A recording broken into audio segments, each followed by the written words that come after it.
Crested Butte and Gunnison are unique simply because there's really something for everybody here. There's ranch lands, there's a university, there's a ski resort, there's a multitude of trails on the National Forest and BLM, all the public lands. What's amazing about Trampy Ranch is that it's vital to the sense of place here, to the character of the community, of the entire Gunnison Valley. The ranch itself supports all kinds of wildlife habitat for elk, for deer, for sage grouse, and without Trampy Ranch, a lot of this will be negatively impacted for forever, for decades to come.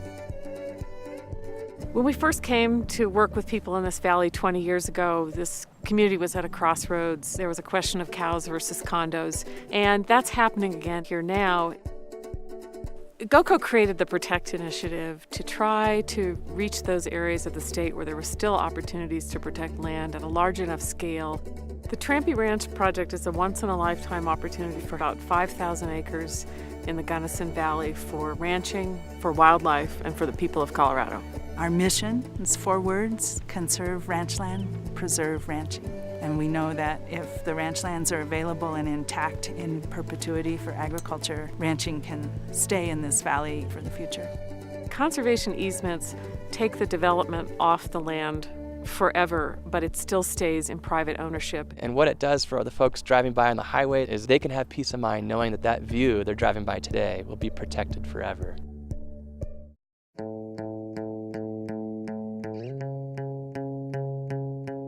I can remember coming to this valley more than 20 years ago to meet the project proponents, and it was a group of people that you wouldn't expect to be working together, and they came together for a love of the land and a love of what really represents a lot of what Colorado is about.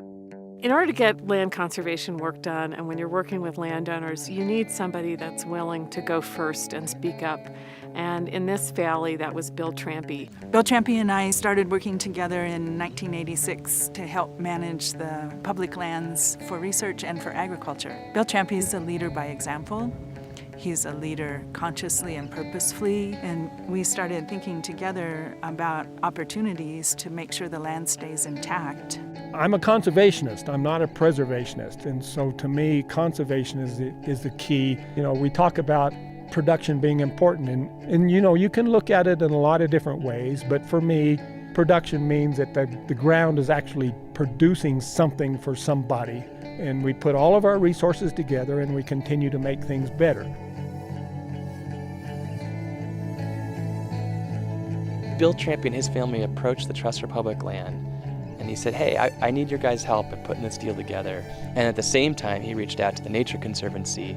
So it was a really nice opportunity for us to bring our national resources and expertise to tackle some of the most significant projects ever in Colorado history.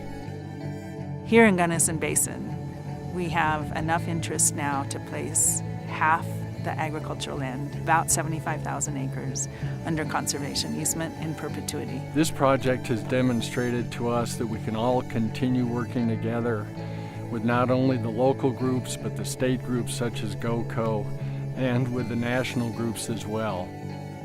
The opportunity now is protecting the Gunnison Valley, keeping it the way it is, preserving the best of this place and its identity, which is also really some of the best attributes of Colorado. Our land conservation effort is something that we're proud of, and we want to see agriculture continue on our operation. And we're just proud to be able to put this into that block and go away knowing that we're not infringing upon what we think is the most important use of that land. Hopefully we'll continue Bill's legacy as a real visionary in protecting large parcels of open space and especially agricultural lands here in Gunnison County.